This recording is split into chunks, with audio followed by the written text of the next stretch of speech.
میں آج ان سے بات کروں گا. اور میں کدھر ہے اطہر صاحب؟ میں تو کہتا ہوں کہ اے ٹی وی کے ملازمینوں یہ بتاؤ فائنل راؤنڈ ہونا چاہیے نہیں ہونا چاہیے؟ اب بس کرو یار. کبھی ادھر بینر لے کے کھڑے ہیں کبھی ادھر کھڑے ہیں.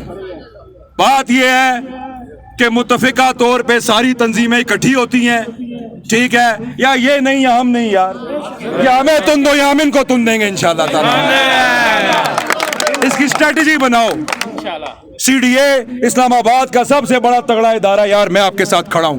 جس قسم کی قربانی مانگتے ہو ہم دوستوں کو بھی لائیں گے, کیونکہ آج آپ پہ تکلیف ہے کل سی ڈی اے پہ بھی ہو سکتی ہے. ہماری آنکھوں کے سامنے پرائم منسٹر پیکج جو دوران سروس فوت ہوتے تھے ان کا بچہ آتا تھا, آپ کے سامنے ختم کر دیا گیا. او بھائیو, یہ میں حیران ہوتا ہوں. اطہر صاحب میں نے ایک گزارش کی ہے کہ یار بس کرے, اس کا کوئی فائنل راؤنڈ بنائیں. یار یا پار ہونا چاہیے, یا پارلیمنٹ ہاؤس جانا ہے. اور میں اس چیز سے اتفاق نہیں کرتا. تعداد میں بڑی طاقت ہے. اجاز بھائی نے بڑی پیاری بات کہی ہے کہ غیرت مند 5 بھی ہوں تو وہ 1000 پہ بھاری ہوتے ہیں. لیکن میرے بھائیوں, اس کی ایک پراپر اسٹریٹجی بنائی جائے. رحمان علی باجوہ صاحب کو میں کہتا ہوں, میں پی ایل بی کے تمام دوستوں کو کہتا ہوں, میں اسلام آباد کی تمام تنظیموں کو کہتا ہوں, اور سی ڈی اے کی طرف سے میں آپ کو گارنٹی دیتا ہوں کہ ایک جوائنٹ ایکشن کمیٹی بنا لو, اس کے اندر اسلام آباد کے سارے نمائندوں کو ڈال لو.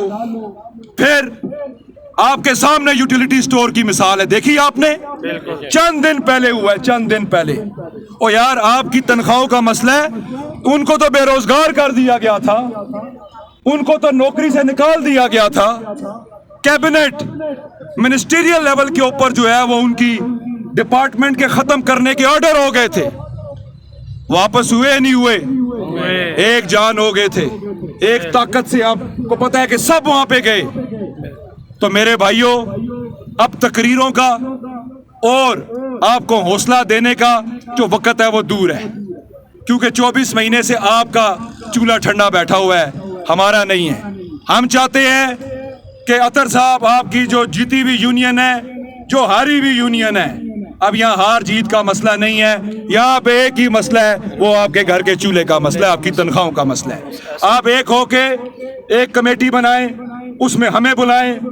میرا دفتر یہ G7 میں حاضر ہے, ادھر اجلاس رکھے, اس کا خرچہ سارا میرے ذمہ, میں آپ کے ساتھ کھڑا ہوں.